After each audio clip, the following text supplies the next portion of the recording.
너무 감사합니다. 너무너무 사랑합니다. 놀라운 일이 지금 아프리카에서 벌어지고 있습니다. 케냐의 한 교실. 30분간 단 한 명도 손을 들지 않았어요. 70%가 문맹인 절망적인 현실이었습니다. 그런데 쉬는 시간, 충격적인 광경을 목격했습니다. 조용하던 아이들이 완벽한 문장으로 떠들기 시작한 겁니다. 말은 하는데 글은 못 읽는다? 한 소녀가 물었습니다. 왜 우리 말로 된 책은 없어요? 그날 밤 한 가지 생각이 번뜩였습니다. 한글. 단 2년 만에 모든 것이 바뀌었습니다. 유엔 총회장이 기립박수로 들썩였고 세계 문해의 날 기조 연설자로 초청받았습니다. 마사이 소녀가 외쳤습니다. 한글은 나에게 날개를 줬어요. 도대체 무슨 일이 벌어진 걸까요? 한 명의 NGO 활동가가 시작한 작은 실험이 전 세계를 감동시킨 충격적인 이야기. 지금 그 놀라운 진실을 공개합니다. 그 전에 구독과 좋아요는 아직도 문자 없이 살아가는 전 세계 소수 언어 사용자들에게 한글의 가능성을 알리는 귀중한 정보가 될 것입니다. 영상을 보시고 이 선택이 옳았다고 생각하시면 감동이라고 댓글로 남겨주세요. 그럼 사연 시작하겠습니다. 저는 2018년 가을 케냐의 작은 마을 학교에 처음 발을 디뎠습니다. 국제교육 NGO 활동가로서 아프리카 교육 현장을 돕기 위해 왔죠. 교실 문을 열었을 때 40명의 아이들이 저를 바라봤습니다. 초등학교 3학년 영어 수업이었어요. 칠판에 간단한 문장을 적었습니다. 이 문장을 읽을 수 있는 사람 있나요? 30분이 지났습니다. 아무도 손을 들지 않았어요. 저는 당황했죠. 더 쉬운 단어로 바꿔봤습니다. 여전히 침묵만 흘렀어요. 쉬는 시간이 되자 놀라운 일이 벌어졌습니다. 아까 그 조용하던 아이들이 마사이어로 떠들기 시작한 거예요. 웃고 뛰고 이야기를 나눴습니다. 저는 멍하니 서 있었죠. 이 아이들 말은 잘하는데 왜 글을 읽지 못할까요? 담당 교사에게 물었습니다. 선생님, 아이들이 영어를 전혀 모르는 것 같은데요. 그는 난처한 표정을 지었어요. 저희도 교재를 다 이해하지 못합니다. 그냥 외우라고 시킬 뿐이죠. 그 순간 저는 깨달았습니다. 이건 아이들만의 문제가 아니라는 걸요. 그날 오후 한 소녀가 다가왔습니다. 12살쯤 돼 보이는 아이였어요. 선생님, 왜 우리말로 된 책은 없어요? 저는 답을 하지 못했습니다.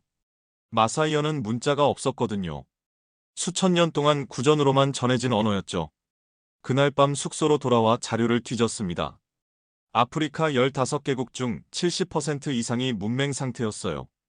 공식 언어는 영어나 프랑스어지만 실제로 쓰는 말은 따로 있었습니다. 그런데 그 언어들엔 문자가 없었죠. 통계를 보다가 한 줄에 시선이 멈췄습니다. 북한 문해율 99%. 저는 고개를 갸우뚱했어요. 북한보다 훨씬 더 많은 지원을 받는 이 나라들이 왜 이럴까요? 그때 떠오른 단어가 있었습니다. 한글. 한글은 누구나 배울 수 있다는 말을 들은 적이 있었어요. 저는 한국인이 아니었지만 한국에서 1년간 일한 적이 있었습니다. 그때 본 한글이 문득 떠올랐죠. 네모반듯하고 규칙적인 글자들. 혹시 이게 답일까요? 다음 날 아침 다시 교실에 갔습니다. 아이들은 여전히 영어 교과서를 펴고 앉아 있었어요. 하지만 아무도 읽지 못했습니다. 저는 그 소녀의 얼굴을 떠올렸죠. 왜 우리말로 된 책은 없어요? 글자가 없는 언어는 숨 쉬지 못합니다. 기록할 수 없고 전달할 수 없고 배울 수 없어요. 저는 그날 결심했습니다. 어쩌면 해답은 한국에 있을지도 모른다고요. 한 줄의 통계가 제 사고를 완전히 뒤흔들어 놓았습니다. 그날 만난 소녀의 눈빛이 지금도 잊히지 않습니다. 그 눈엔 질문이 아니라 갈망이 담겨 있었거든요. 저는 그날 이후 한글에 대해 미친 듯이 찾아봤습니다. 인터넷으로, 논문으로, 영상으로요. 그러던 중 서울에서 열리는 국제언어학 세미나 공고를 발견했죠. 주제가 한글의 과학성이었습니다. 저는 비행기 표를 끊었어요. 2018년 11월 서울 세종문화회관이었습니다. 김혜원 교수가 발표를 시작했어요. 한글은 소리를 만드는 기관의 모양을 본떠 만든 문자입니다. 저는 순간 펜을 멈췄죠. 문자가 해부학을 반영한다고요?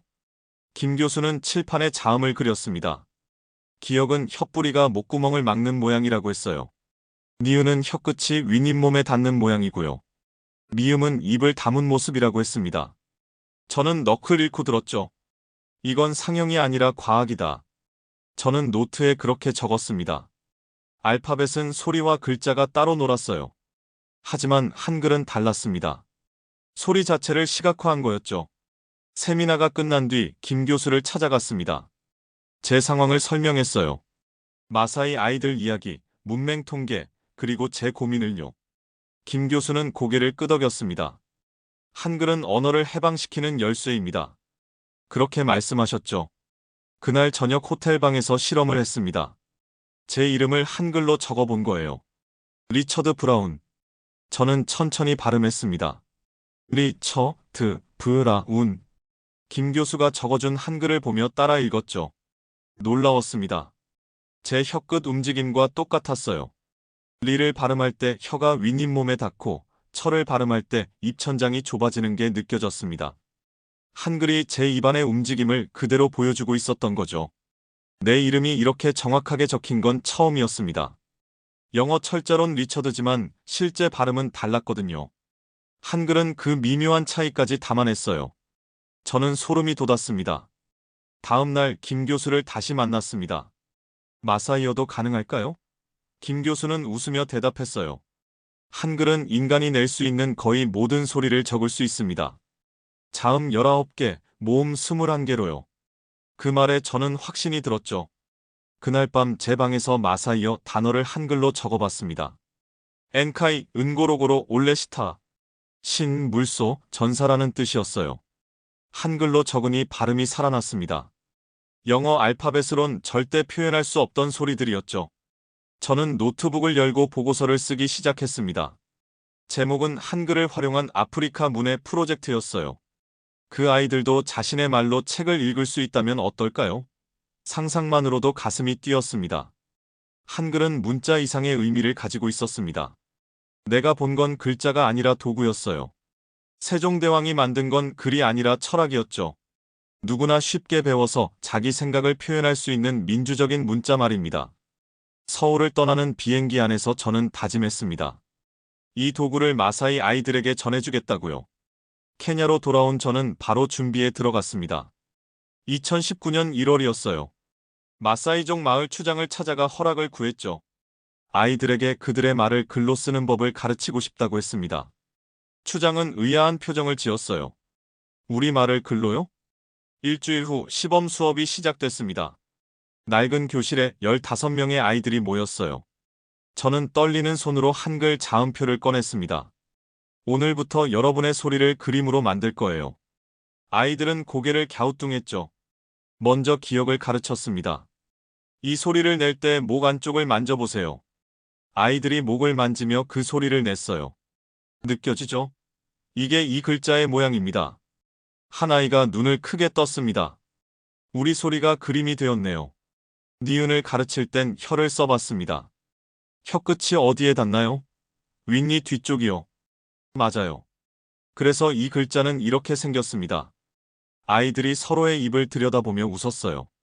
정말 똑같아요. 미음은 더 쉬었습니다. 입을 다물고 소리를 내보세요. 입 모양이 이렇죠? 그래서 이 글자도 이렇게 생겼어요. 아이들은 신기해했습니다. 글자가 우리를 닮았어요. 둘째 날엔 모음을 가르쳤습니다. 아, 오, 우. 입 모양이 달라지는 걸 느껴보라고 했죠. 아이들은 손거울을 보며 자기 입을 관찰했어요. 그리고 한글 모음이 그 변화를 담고 있다는 걸 알았습니다. 셋째 날, 기적이 일어났습니다. 한 아이가 물었어요.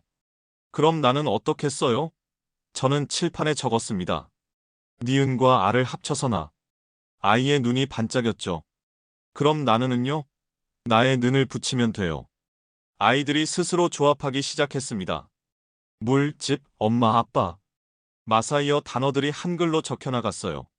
저는 놀라움을 감추지 못했습니다. 3일 만에 잠오 결합 원리를 이해한 거였죠. 나흘째 되는 날이었습니다. 한 소녀가 종이에 뭔가를 적고 있었어요. 뭘 쓰는 거니? 소녀는 수줍게 대답했습니다. 할머니 이름이요. 냉카이예요. 할머니 이름을 한글로 적고 있었던 겁니다.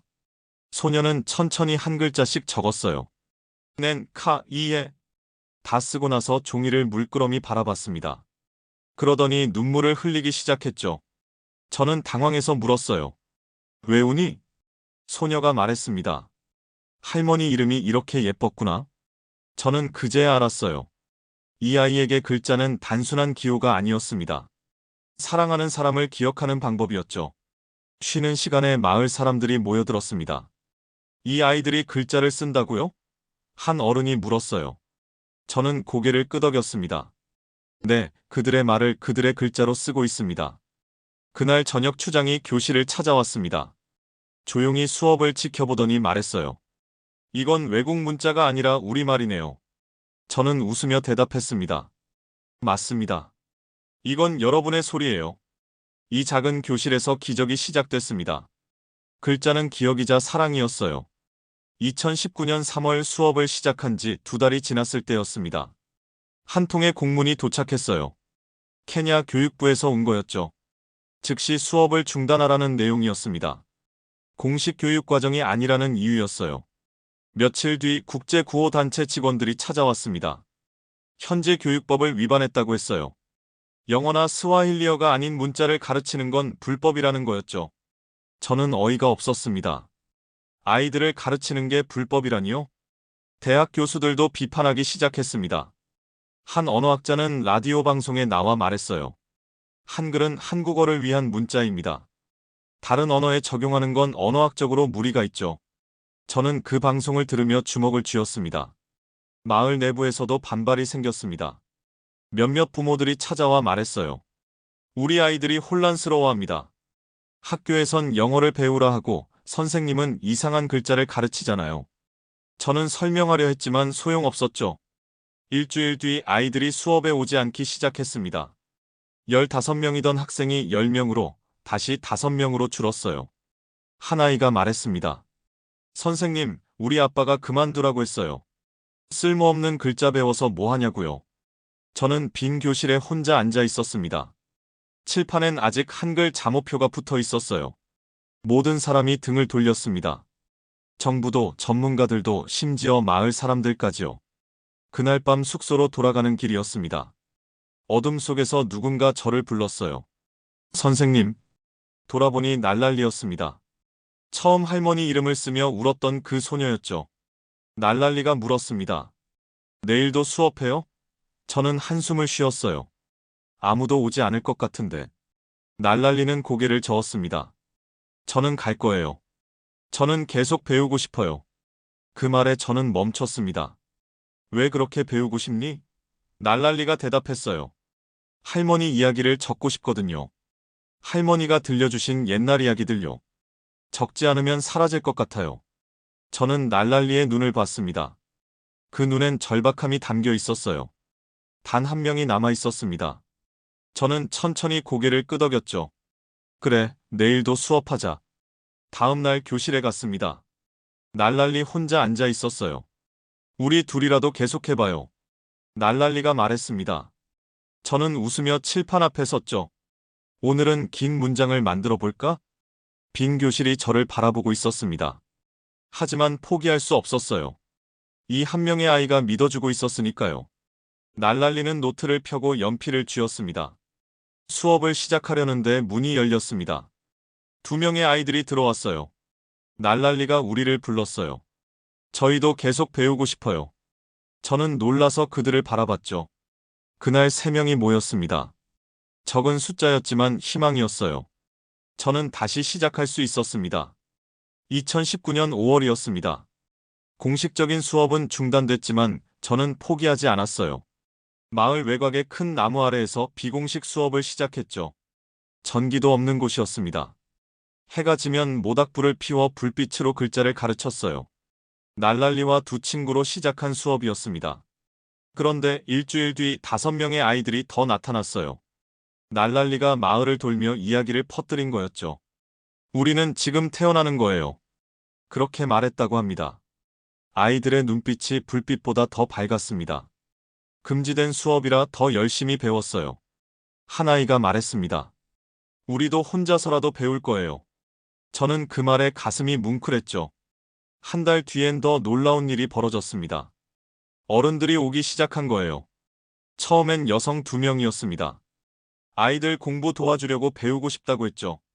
저는 흔쾌히 받아들였어요. 여성들은 놀라운 속도로 배웠습니다. 한 주일 만에 기본 자모를 익혔어요. 이 나이에 글자를 배우다니. 한 여성이 울먹이며 말했습니다. 저는 지금 태어나는 기분이에요. 2달 뒤엔 남성들도 합류했습니다. 마을의 종교 지도자까지 왔어요. 이슬람 율법학자였는데 처음엔 의심의 눈초리였죠. 하지만 수업을 지켜보더니 놀란 표정을 지었습니다. 며칠 뒤 그 율법학자가 다시 찾아왔습니다. 손에 뭔가를 들고 있었어요. 코란의 한 구절이었습니다. 이걸 한글로 적을 수 있겠습니까? 저는 고개를 끄덕였죠. 함께 작업했습니다. 아랍어 코란 구절을 마사이어로 번역하고 그걸 다시 한글로 적었어요. 알라후 아크바르. 신은 위대하시다. 한글로 적힌 그 문장을 보며 율법학자가 말했습니다. 신의 말씀도 우리말로 읽어야 합니다. 그래야 마음으로 이해할 수 있죠. 그날 이후 그는 모든 마을 사람들에게 한글을 배우라고 권했어요. 이건 신이 주신 선물이라고 했습니다. 6월에 지역 라디오 방송국에서 연락이 왔습니다. 인터뷰를 하고 싶다고 했어요. 저는 날랄리와 함께 방송국에 갔죠. 날랄리가 직접 한글로 쓴 글을 낭독했습니다. 저는 이제 할머니 이야기를 적을 수 있습니다. 우리 말을 우리 글로 쓸 수 있어요. 날랄리의 목소리가 라디오 전파를 탔습니다. 방송이 끝나자 전화가 쏟아졌어요. 우리 마을에도 와달라는 요청이었습니다.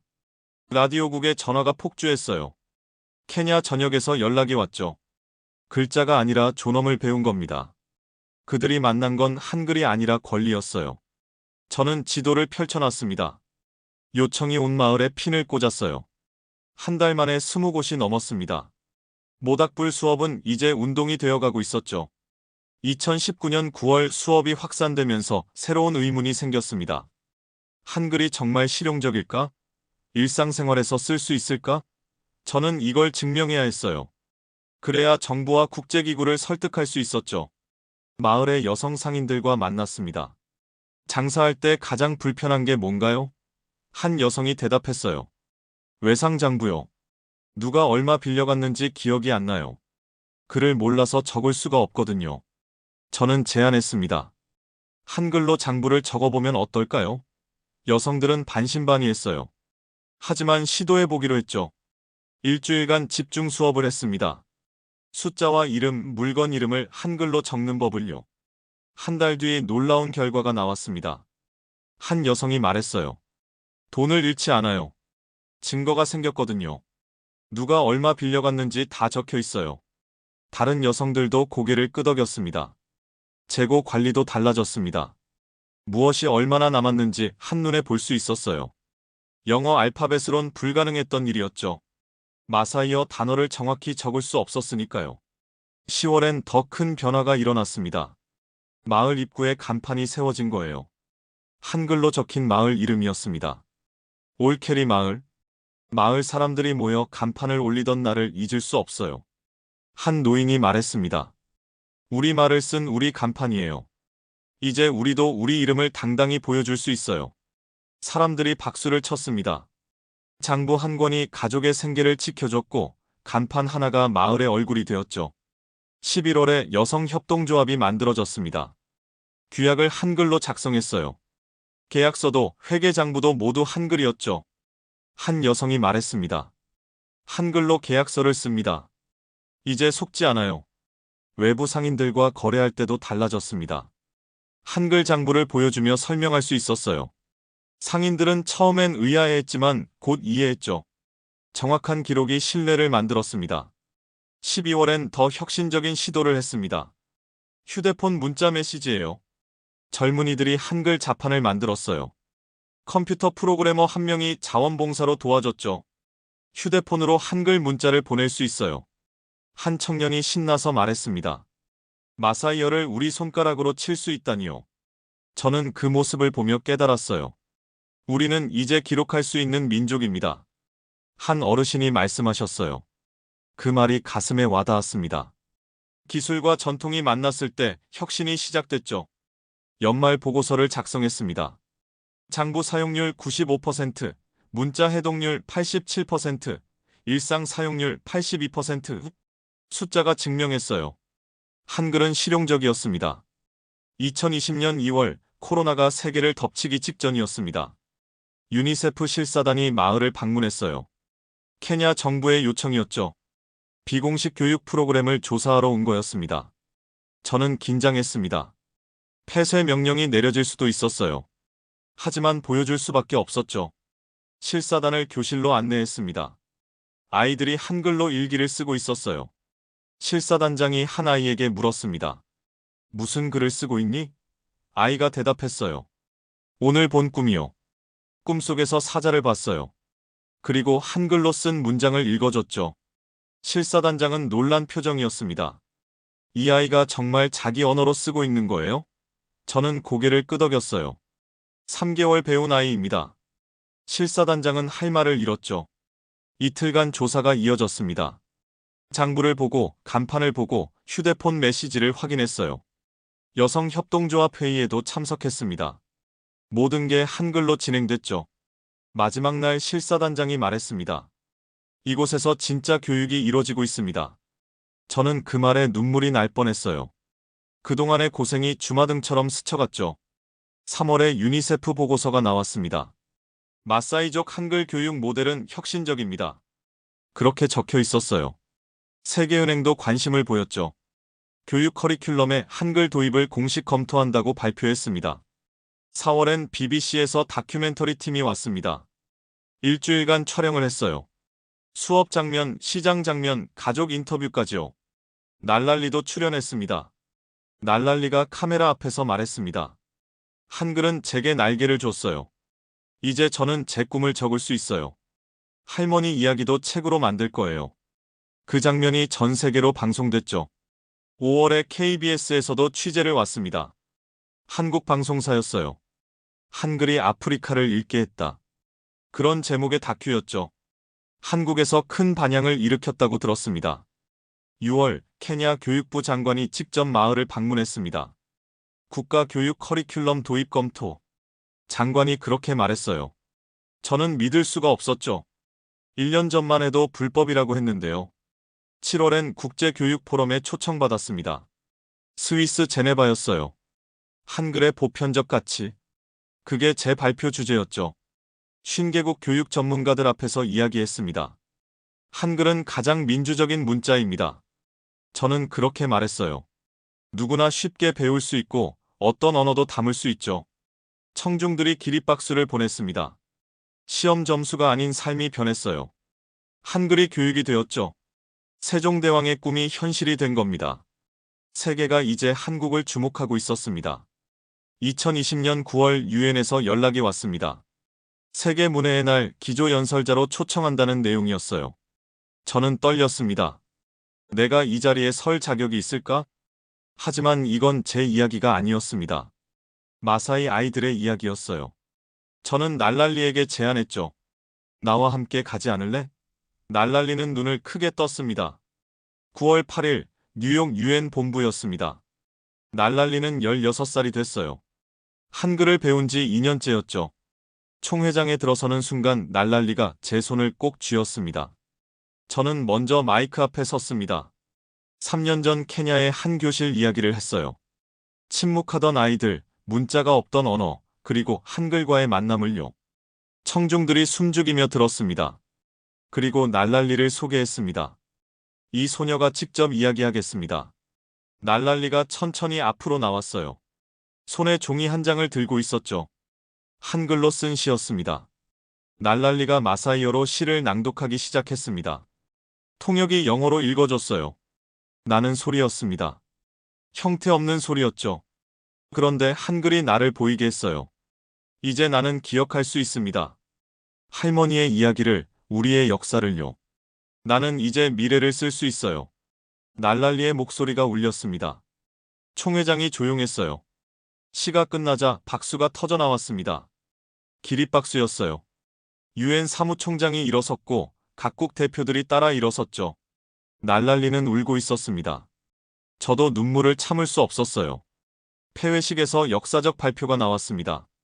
10월 9일을 세계 시민 문해의 날로 제정합니다. 사무총장이 선언했어요. 한글날과 같은 날이었죠. 우연이 아니었습니다. 10월 9일은 이제 온 인류가 함께 축하하는 날입니다. 사무총장이 덧붙였어요. 문자의 힘을, 교육의 가치를 되새기는 날이 될 거라고 했죠.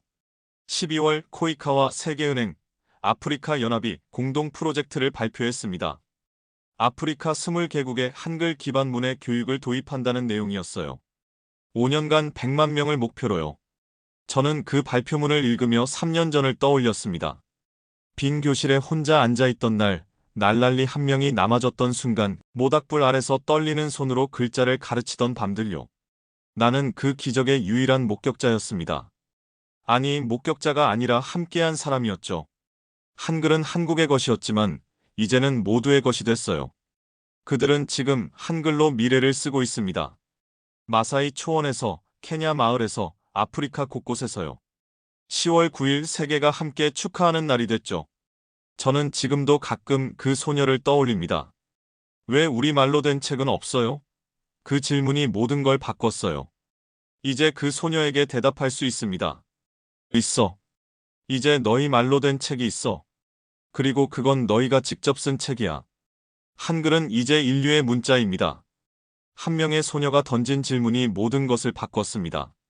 왜 우리말로 된 책은 없어요? 그 질문에 답하기 위해 시작된 작은 실험이 유엔 총회장까지 울렸습니다. 한글은 이제 한국만의 문자가 아닙니다. 인류의 문자가 되었습니다. 10월 9일 세계가 함께 축하하는 날이 되었죠. 마사이 초원에서, 케냐 마을에서, 아프리카 곳곳에서 지금도 아이들이 한글로 미래를 쓰고 있습니다. 여러분은 어떻게 생각하시나요? 댓글로 여러분의 생각을 들려주세요. 구독과 좋아요는 더 많은 감동적인 이야기를 전하는 데 큰 힘이 됩니다. 시청해주셔서 감사합니다.